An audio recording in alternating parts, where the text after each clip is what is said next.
सुबह के 9 बज चुके हैं। न्यूज का नहला देख रहे हैं आप। आपके साथ में हूं दिव्या तिवारी। सबसे पहले बात करेंगे यूपी में 3 सीटों पर हो रहे उपचुनाव की। तो आज रवाना होंगी वोटिंग के लिए पोलिंग पार्टियां और मैनपुरी लोकसभा सीट पर कल वोट डाले जाएंगे। रामपुर खतौली की विधानसभा सीट पर मतदान होना है कल और शनिवार को ही थम चुका है प्रचार प्रसार। कल होने वाले मतदान को लेकर सुरक्षा व्यवस्था भी सख्त नजर आ रही है। आज सभी प्रत्याशी कर सकेंगे डोर टू डोर कैंपेन। तो पोलिंग पार्टियां रवाना हो रही हैं। ये तस्वीरें आप देख रहे हैं। चुनावी शोर कल थम चुका है और प्रशासन की सख्ती अब हर तरफ नजर आ रही है और अब प्रत्याशी डोर टू डोर कैंपेनिंग कर सकेंगे।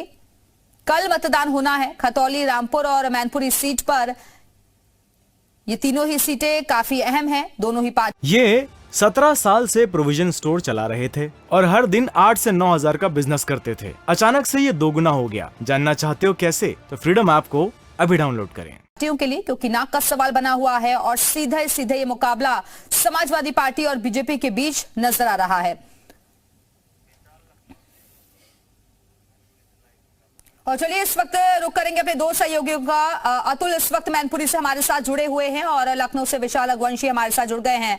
विशाल, प्रत्याशी एक तरफ डोर टू डोर कैंपेनिंग कर रहे हैं लेकिन प्रशासन की सख्ती भी अब साफ तौर पर हर जगह नजर आ रही है।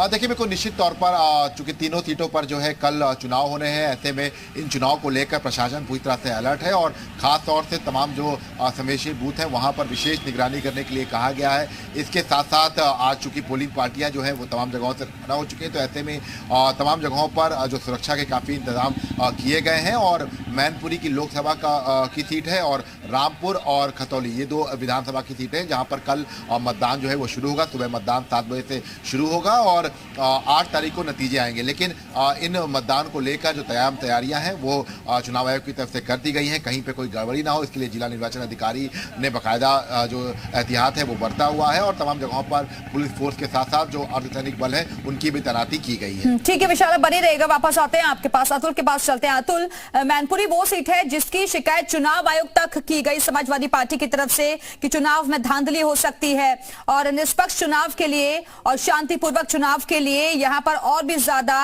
एक्शन लिया जाए प्रशासन की तरफ से। शायद इसी वजह से कड़े इंतजाम वहां पर किए जा रहे हैं।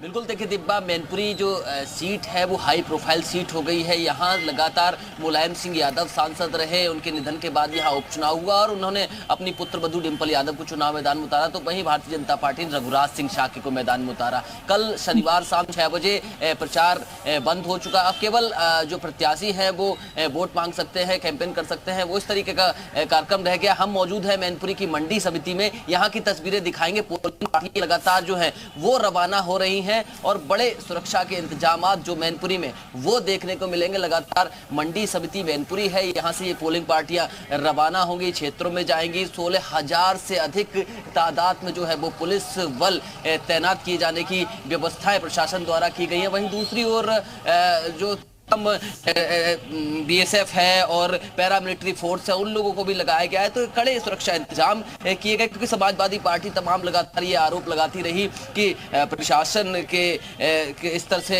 भारतीय जनता पार्टी चुनाव लड़ने के प्रयास कर रही है। लेकिन कल जो एक नई अपडेट निकल कर आई, वो भारतीय जनता पार्टी के लोगों ने भी ये कहा कि लगातार जो है वो मैनपुरी में बूथ कैप्चरिंग जो समाजवादी पार्टी के लोग करते रहे हैं, समाजवादी पार्टी के लोगों ने बूथ कैप्चरिंग करके आज तक जो है वो इस सीट पर कब्जा बनाए रखा। तो इस बार बूथ कैप्चरिंग को भी रोकने का पूरा प्रयास जो है जिला प्रशासन की तरफ से किया जाएगा। जी ठीक है अतुल, वापस आते हैं और विशाल भी लगातार बने हुए। विशाल, लेकिन अगर हम ओवरऑल इस बार के प्रचार को देखें दोनों ही पार्टियों की तरफ से, तो वो क्या कुछ संदेश देता हुआ नजर आता है? क्योंकि मुद्दे बहुत सारे दोनों ही पार्टियों की तरफ से उठाए गए और आरोप प्रत्यारोप भी दोनों तरफ से लगे।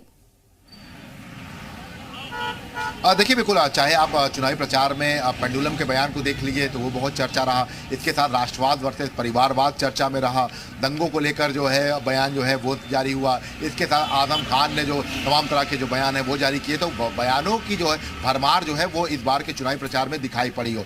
चाहे वो बात हुई हो कि शिवपाल यादव पर जो सीएम योगी आदित्यनाथ का जो बयान था पेंडुलम का, तो उस पर पलटवार जो है अखिलेश यादव का दिखाई पड़ा। उसके बाद फिर से जो है यूपी सरकार के मंत्रियों की तरफ से एक एक करके जो है वार पलटवार का दौर जारी रहा। तो कुछ इसी तरह की स्थितियां जो है वो देखने को मिली। रामपुर में भी आजम खान लगातार जो है हमला करते रहे। जयप्रदा को जब चुनाव में मैदान में उतरी तो उन्होंने भी जो है प्रचार करते वक्त आजम खान पर हमला बोला। इसके साथ साथ जौहर विश्वविद्यालय का मामला था, वो चर्चा में आया, सीबीआई जांच की बात आई। तो ये तमाम ऐसी चीजें थी जो इस बार की चुनावी प्रचार में देखने को मिली और यही वजह थी कि लड़ाई जो है वो बहुत ज्यादा दिलचस्प हो गई। और केवल जुबानी जंग ही नहीं, ट्विटर पर भी लगातार या जो आईटी सेल है बिल्कुल, तो अलग अलग तरीके से जुबानी हमले किए गए और सीधी टक्कर दोनों पार्टियों के बीच नजर आ रही है। विशाल, आप बने रहिएगा, वापस आते हैं आपके पास अगली खबर पर। फिलहाल बहुत बहुत शुक्रिया आपका अतुल, हमारे से जुड़ने के लिए, जानकारी देने के लिए। ये 17 साल से प्रोविजन स्टोर चला रहे थे और हर दिन 8 से 9 हजार का बिजनेस करते थे। अचानक से ये दोगुना हो गया। जानना चाहते हो कैसे? तो फ्रीडम ऐप को अभी डाउनलोड करें।